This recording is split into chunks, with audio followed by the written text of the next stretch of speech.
Welcome back to Weirdest World. Today we're diving into one of the most controversial and fascinating mysteries of all time, the Anunnaki. And stay with me until the very end of this video, because I'm going to share a weird fact about this story that even many researchers overlook. A detail that might change the way you think about humanity's origins. The story of the Anunnaki begins in ancient Mesopotamia, the cradle of civilization.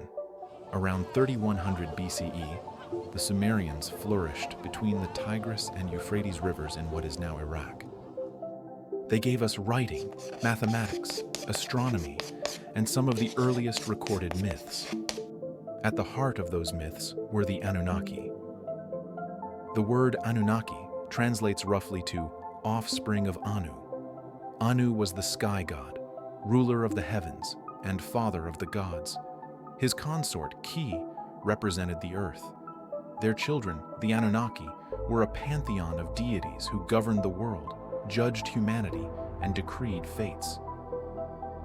Texts like the Epic of Gilgamesh mention the Anunnaki as judges of the underworld. Other tablets describe them as gods who bestowed kingship and decided the rise and fall of empires.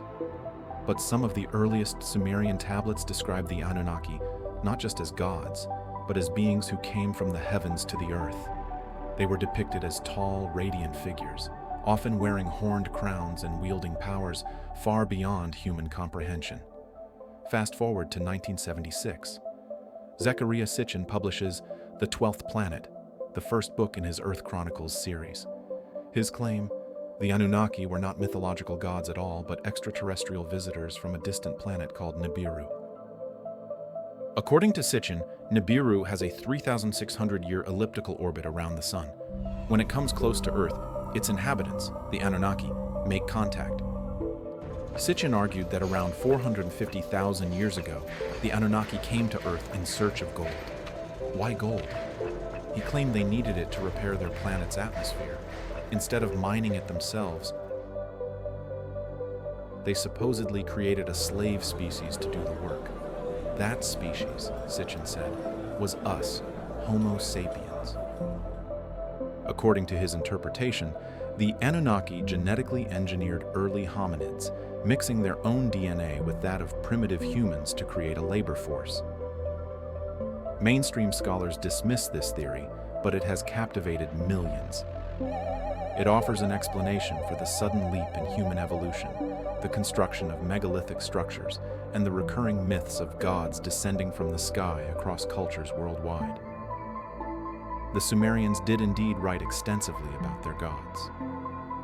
The Atrahasis epic describes divine beings who created humans to bear the workload of the gods. Clay was mixed with the blood of a slain deity, and mankind was born. This is not science fiction. It's written in cuneiform, one of the earliest forms of writing, nearly 4,000 years old. The Anunnaki were not just creators, they were rulers. Enlil, one of the chief Anunnaki, was stern and often hostile toward humanity. Enki, by contrast, was sympathetic, intervening to help humans survive. In the flood story of the Atrahasis, which predates the biblical Noah's Ark by centuries, Enlil decides to wipe out humanity with a deluge. Enki warns a man named Atrahasis, instructing him to build a boat and save life on Earth. Sound familiar? The parallels between Mesopotamian myths and later biblical stories are undeniable. The Garden of Eden, the Great Flood, the Tower of Babel, all have echoes in Sumerian texts.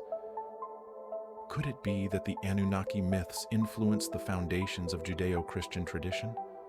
Or could both traditions stem from real encounters with beings beyond our world? Archaeology adds intrigue. The Sumerians built ziggurats, massive stepped temples that reached toward the heavens. They claimed these were dwelling places for the gods where heaven and earth met. Some researchers speculate ziggurats could have functioned as landing platforms for the Anunnaki. While mainstream archaeology rejects this, the symbolism is striking. Then there's their astronomical knowledge. The Sumerians described the solar system as having 12 bodies: the sun, the moon, and 10 planets. That's puzzling because they included Uranus, Neptune, and Pluto, planets invisible to the naked eye. How could they have known? Some argue it was symbolic, others that they inherited knowledge from an earlier advanced culture. For believers, it's evidence of Anunnaki contact. The story of Nibiru itself is fascinating. Sitchin described it as a massive planet with a 3,600-year orbit. Critics point out that no such planet has been observed, though astronomers have speculated about a possible Planet 9 lurking in the outer solar system. Could Nibiru be real, hidden in the darkness beyond Pluto? Or is it a myth reflecting humanity's longing for cosmic connection? The Anunnaki also appear in later traditions. Some researchers link them to the Nephilim of the Hebrew Bible, giants, the offspring of the sons of God and the daughters of men. Genesis 6:4 says, "The Nephilim were on the earth in those days, and also afterward, when the sons of God went to the daughters of humans and had children by them." Could this be another echo of the Anunnaki story, reframed in biblical language? Even in modern times, the Anunnaki myth refuses to die. It's been woven into conspiracy theories about secret elites, hidden knowledge, and alien agendas.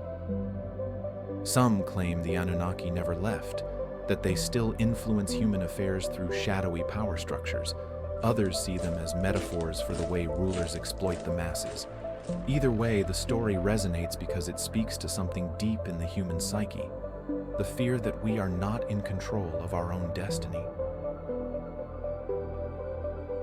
Now, here's that weird fact I promised. In some Sumerian king lists, rulers are said to have reigned for tens of thousands of years. For example, Allulam, the first king of Eridu, supposedly ruled for 2,800 years. Mainstream scholars interpret this as mythological exaggeration. But if we take the Anunnaki theory seriously, could these kings have been Anunnaki themselves? Beings with lifespans far beyond human limits? So where does this leave us? The Anunnaki could be myth, metaphor, or memory. They could be gods, aliens, or archetypes. What's undeniable is their impact. They shaped the myths of Mesopotamia, influenced later religions, and continue to inspire debate today. Whether you see them as extraterrestrial overlords or symbolic reflections of human power, the Anunnaki remind us that the line between myth and history is not always clear. And maybe that's the real lesson. The Anunnaki story forces us to confront the possibility that our origins are stranger than we imagine, that we are not just the product of evolution and chance, but of intervention, whether divine, alien, or something in between.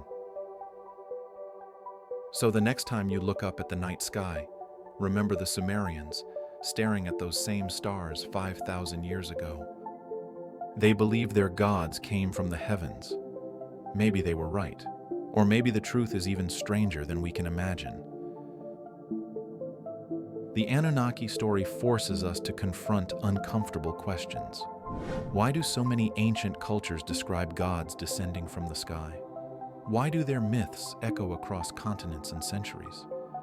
And why do we, even today, remain so captivated by the idea that humanity's origins might not be entirely our own? For some, the Anunnaki are nothing more than myth, powerful symbols of authority, creation, and cosmic order. For others, they are evidence of ancient contact with extraterrestrials, a hidden history that explains our sudden leap into civilization. And for still others, they are metaphors for the way elites, whether divine or human, have always controlled the destiny of ordinary people.